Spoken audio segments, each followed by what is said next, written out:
Tonight, several breaking developments as we come on the air. Foreign countries experiencing a beef shortage have now begun producing hot dogs from real dogs. What the UN has to say.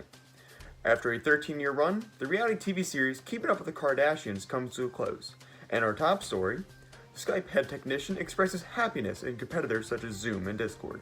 Our interview and more coming up. Our first breaking development, the beef shortage affecting Northern Europe, Central Asia, and other countries around the world has forced people to start using dogs in their hot dogs. When asked, UN representative said this in response, "You're telling me that hot dogs weren't already made out of dogs?" The wildly popular reality TV series Keeping Up with the Kardashians aired its final episode in September. The Kardashian family claimed the reason for the show's ending is due to each of them sharing the same Kardashian-branded face mask for a photo shoot and are now symptomatic. Like many of the Kardashians' fans, the Kardashians themselves now lack taste. In real fake political news, Congress passes its first piece of legislation since federal aid was distributed. The new law designates reaching for the remote as the official exercise of the United States.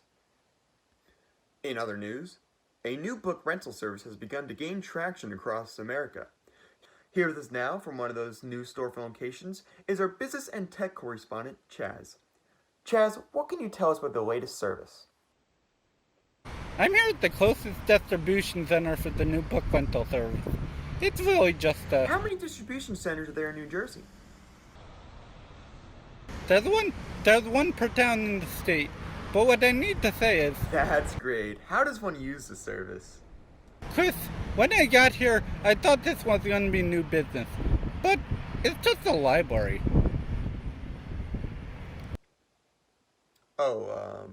Let's just go to our sponsors.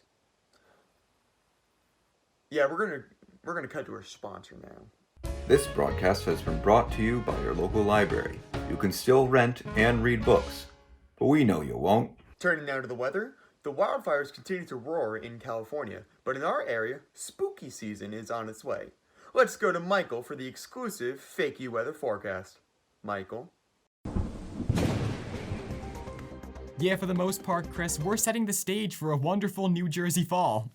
As you can see in the picture behind me, which comes to us at Real Fake News from Hudson County, New Jersey, the leaves are already beginning to change in most areas. But while the trees are obviously ready for fall, the temperatures are still clinging on to the last bits of summer. For this week, highs will bob between the mid-70s and low 60s during the day, and then into the overnight hours we'll get to the mid-50s, but that could get cooler, especially into the early morning hours. I recommend bringing a jacket before you start your commute. Now, as Chris mentioned earlier, the wildfire smoke from the west is making its way over to our area. The skies will appear hazy and a bit orange in color between the early morning hours until the afternoon when it will start to dissipate. This will make it easy to see the sun without squinting, so it's perfect if you want to do those sunrise aesthetic Instagram posts, be it from the beach or at home.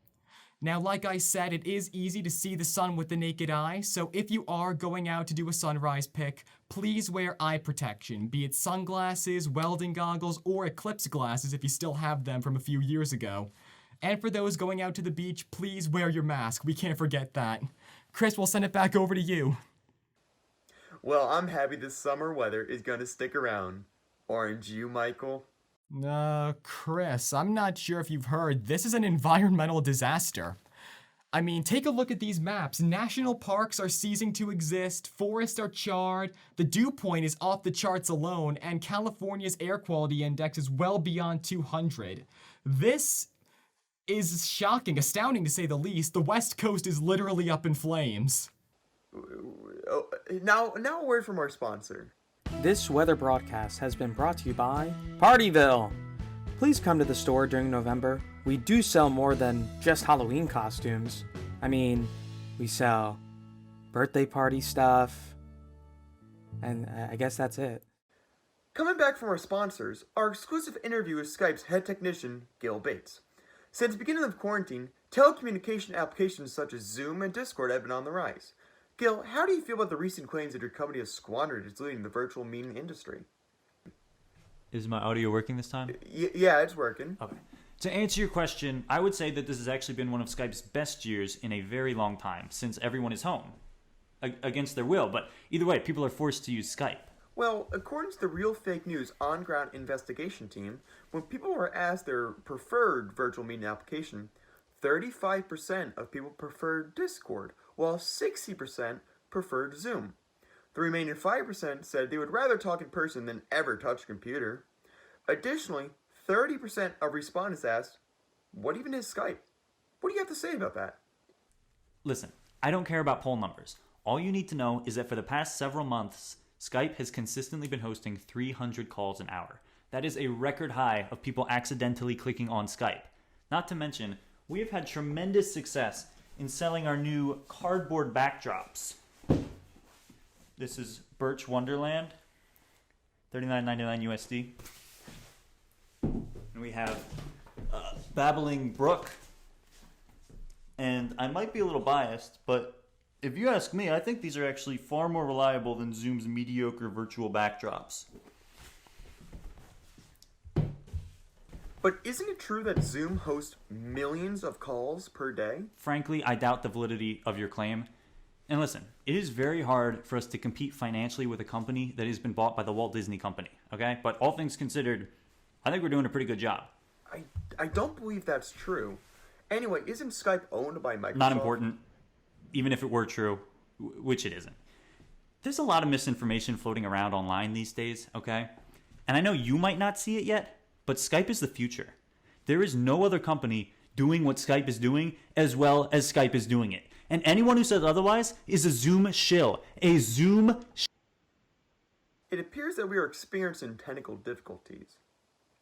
If you'd like to see the rest of the interview, you can, because we use Skype for the interview, and Skype does not allow for screen recording. Thank you for joining us for this Real Fake News broadcast. Good night, everyone.